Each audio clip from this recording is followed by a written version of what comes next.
What is the deal, beautiful people? My name is Ramon. This is Lifestyle Defined. Welcome back to another episode of Aperture.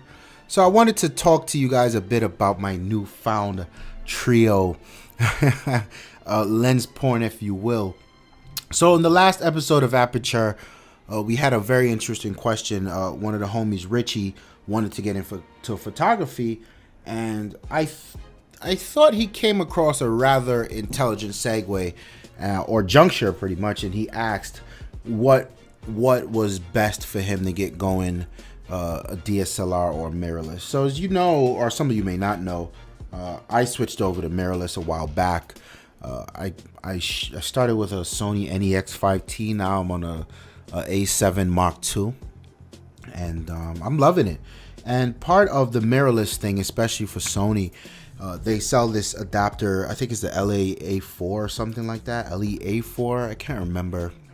But I got this adapter, and it pretty much allows me to mount some legacy glass and give me a lot more options. And I think this is where mirrorless really shows its worth. If you were somebody who you were with Canon for years, and you got a crap load of Canon lenses, and you're interested in the Sony, you just don't want to get rid of your lenses, well, you know what? You can buy an adapter for $300-400, and boom, your lenses now work, autofocus and all. And Sony's been doing a really good job at making it so that they play nice with these other manufacturers and lenses. So right now, currently on my Canon, on my Sony, my day-to-day lens before I introduced my trio here was a 20. It's a 24 or 28. A 28 to 75 2.8, and this is something, I think the Carl Zeiss version of this. It's not even a Carl Zeiss, actually. It's called a G Master. Sony just released the newer version of this full frame lens, and it costs $2,000. So the lens here is not something that exists right now in the FE mount. It's actually an A mount, and this is their older stuff. So that's why I got the adapter, and this lens is beast. At 28, that's a nice wide angle. I can still capture a lot of street photography stuff. And at 75, I got a bit of reach, and I got some really dope capabilities for portraits. So I really did enjoy that lens. And I mean, for months, this was the only lens I owned for my A7, and I never took it off. I never felt the need to take it off. Now, I went to B&H to get me a flash, because I bought a Streak like 360, and that thing's way too big to be walking around with. So I wanted something smaller. Hang on, let me show it to you. I want to get something smaller like this, right? And this is it's nice, it's small. It's not the most powerful thing. It doesn't have the controls on the end, but with the shutter cable, I can use it as an off-camera flash, and it'll help me in those dark situations when I just want to get that portrait out. So that's okay. So I'm there. The guy he's got the camera, the lens for me, and I say, hey, I'm sorry, he's got the flash for me, and I asked him, hey, what lenses do you have for the A7? And he goes, he pulled up a few. He pulled up the 55 millimeter 1.8, I think it is. That's a really popular one for the A7s, and I wasn't feeling the price. That thing was like still $800 used, by the way. I was fishing the used department. I encourage you guys to do that. Pre-owned stuff is dope, especially if you can get it from B&H or Adorama, some place that certifies it, tested it, and it works. Check that out. But yeah, and then he goes, wait, but you have an adapter, because I had the camera out, right? And I go, yeah. He goes, have you looked into Minolta lenses? I'm like, Minolta?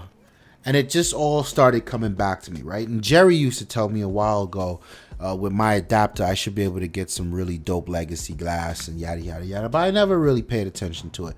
So when he said Minolta, he started looking through the system, and he found one. So the first thing he found was this guy. So this is a 50 mil 2.8 macro, and this thing was like $120. I said, what? I said, yeah, let me see it. So he brought it out, and he brought it out, and I was just like, yo, this thing's built like a goddamn tank, right? And the design on it, I think, is very unique. So say dope lens, right? So I asked him, like, you know, this lens is all metal, it's heavy. I said, how old is this lens? And he said it's from the 80s. I was just blown away, and I put that thing on my camera, and I was just shocked. Had to have it right away, no questions asked. And I said, what else you got, my man? What else is that fancy computer telling you? And then he found this. So this is the 100 to 200 4.0 constant 4. And again, this is a nice range. It's nice spec, constant 4. A lot of new lenses come with a constant 4, and well, actually 4.5. I'm sorry. And I was blown away. This was $70. I said, there's no way I can walk away from this. So I took both. Now, here was the dilemma. When I got home, I had to take. I was now looking at replacing lenses, right? And I've never been a big fan, and that's why I really enjoyed this 28 to 75, because I never had to take it off. I was never at a disadvantage. I always had a right range for the job. And here it is a 50 mil and a 1 to 200. And the thing about this is I was missing a range. I was missing something on the wider end of the spectrum, and it bothered me, right? So that first week I walked around with all three lenses. I tried out the 50, and I wasn't really a fan of shooting 50 in street photography. I really did like the macro though. I still love macro, playing around with it. It's just dope how you can reenact that 1-to-1, and maybe I'll do a video on macro later on. But I fell in love with the macro. I fell in love with the 1 to 200 because of that range and bringing the way you can bring people in, and the compression you can have with a telephoto lens like that. And a constant 4, that was a win. I'd have to pay buku money for something with those specs in today's world. 4.5, sorry. So I started to hunt, right? I needed to find a wide angle lens. I wasn't happy with the idea of really walking around now with 3 lenses as opposed to 1, but I couldn't stop. It was like a hipster high for me. Like, you mean I can get a lens that's older than me and it's still sharp as shit and dope as shit? I can't stop. So did some searching, and I found this guy at Adorama, and this is the 20 millimeter 2.8. Now this is the beast. This is really the beast.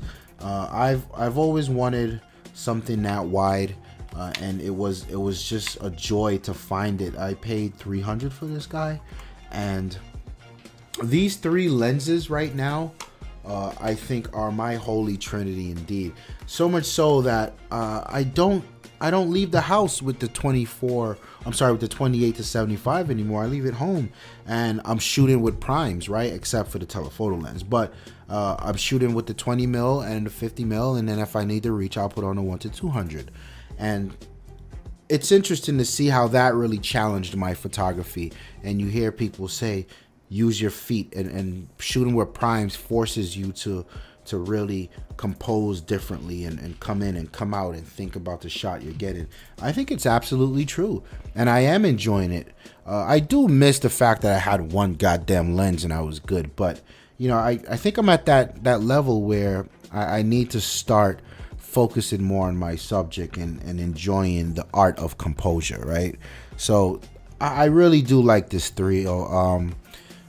What I can say is, for image quality, they're amazing. I haven't done any, and this is on my to-do list, to really start to do the comparisons between the two. And how I'll do that is I'll get a subject and I'll shoot the 28 millimeter on the 28 to 75, and then I'll shoot the 20 and then see that comparison, test for sharpness. And then I'll do the same with the 50, but on the 28 to 75, I'll come into 50 and then test for sharpness. And the telephoto I can't test because I don't have anything in that range. But I mean, I've gotten some wild, amazing. If you guys follow me on Instagram, at Ramon Trotman, you'll see, you can notice the switch, and I feel like these primes are so much sharper, and I really do like the amount of light that I get in from the prime versus my other zoom lens. So I am enjoying it.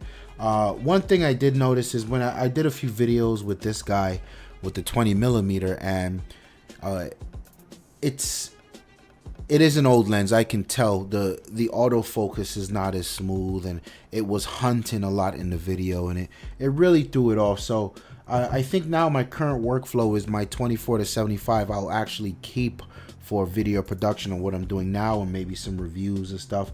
And maybe I'll probably still use a 20 because I like the dramatic shots that you get, and the way, like, let's say I'm doing a phone review, I like how 20 will actually stretch those lines out and make the product stand out, make it look big.